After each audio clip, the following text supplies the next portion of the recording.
In the vast expanse of the ancient Near East, where the sun dips into the horizon and paints the sky with hues of crimson and gold, a tribe emerged, forged in the fire of their ancestors' deeds.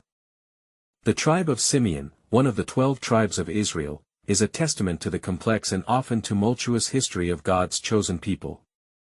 As we delve into the story of Simeon, we find ourselves entwined in a narrative of violence, dispersion, and ultimately, the fulfillment of God's promise. The story of Simeon begins with a disturbing event, one that would have far-reaching consequences for the tribe. In Genesis 34, we read the account of Dinah, the daughter of Jacob, who was violated by Shechem, a prince of the Hivites. This act of violence sparked a chain reaction, as Dinah's brothers, Simeon and Levi, sought to avenge their sister's honor. The two brothers concocted a plan, pretending to make a covenant with the Hivites, only to turn on them and slaughter the men of the city. This brutal act of revenge would become a defining moment in the history of the tribe of Simeon. As we read in Genesis 34 verses 25 to 29, Simeon and Levi attacked the city, killing every male and taking the women and children as plunder.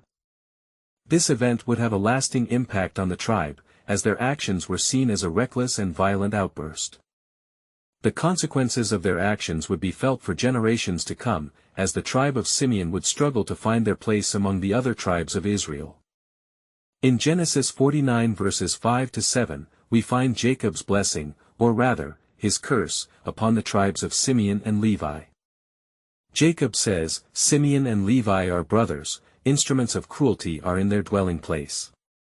Let not my soul enter their council, let not my honor be united to their assembly, for in their anger they slew a man, and in their self-will they hamstrung an ox. Cursed be their anger, for it is fierce, and their wrath, for it is cruel. I will divide them in Jacob and scatter them in Israel." These words, spoken by Jacob, would prove to be prophetic, as the tribe of Simeon would indeed be scattered and divided among the other tribes of Israel. Saint Cyril of Alexandria observes that the actions of Simeon and Levi were a manifestation of the carnal mind, which is, at enmity against God. This insight highlights the spiritual implications of the tribe's actions, as their violent outburst was a rejection of God's ways and a manifestation of their own sinful nature. As we reflect on the story of Simeon, we are reminded that our actions have consequences, not only in this life but also in the spiritual realm.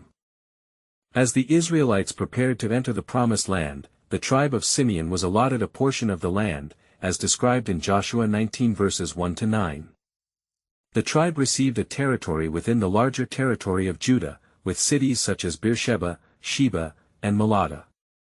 However, the tribe of Simeon would eventually become dispersed among the other tribes, losing their distinct identity and becoming absorbed into the larger population of Israel. Saint Ephrem the Syrian notes that the dispersion of the tribe of Simeon was a result of their own actions, as they scattered themselves, through their violent and reckless behavior. This commentary highlights the theme of dispersion, which is a common thread throughout the story of Simeon. The tribe's inability to maintain their unity and cohesion would ultimately lead to their disappearance as a distinct entity among the other tribes of Israel. As we conclude the story of the tribe of Simeon, we are left with a sense of complexity and nuance. The tribe's history is marked by both violence and dispersion, yet it is also a testament to the fulfillment of God's promise to the Israelites. Despite their flaws and shortcomings, the tribe of Simeon played a significant role in the larger narrative of God's people, serving as a reminder that even in our brokenness, God can still work to achieve His purposes. As we reflect on the story of Simeon, we are invited to consider our own place within the larger story of God's people, and to seek a path of humility, forgiveness, and redemption.